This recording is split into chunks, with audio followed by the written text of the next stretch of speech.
राधे राधे महाराज जी। महाराज जी, निरंतर जप करने से पूर्व जन्म के प्रारब्ध खत्म हो सकते हैं क्या? नहीं,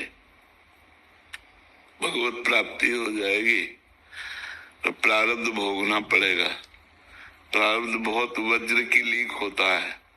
नहीं तो जितने संत महापुरुष हैं ये तो भजन के स्वरूप ही हैं, रात दिन भजन होता है, फिर इनको प्रारब्ध क्यों भोगना पड़े?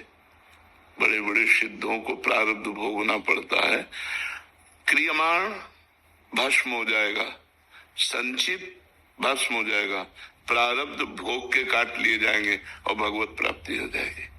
प्रारब्ध बहुत सुदृढ़ होता है, इसलिए कहा जाता है कर्म होश से करो।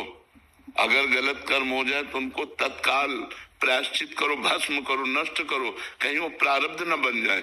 अगर प्रारब्ध बन गया, बड़े बड़े महापुरुषों को, रामकृष्ण परमहंस जी के गले में कैंसर था, बड़े बड़े महापुरुषों को कष्ट प्राप्त हुआ, तो ये अगर प्रारब्ध भजन से नष्ट किया जा सकता तो हो जाता, नहीं जाता। लेकिन प्रारब्ध भोगन अवश्य में वो भोक्तव्यम कृतम कर्म शुभ, इसलिए डरना चाहिए।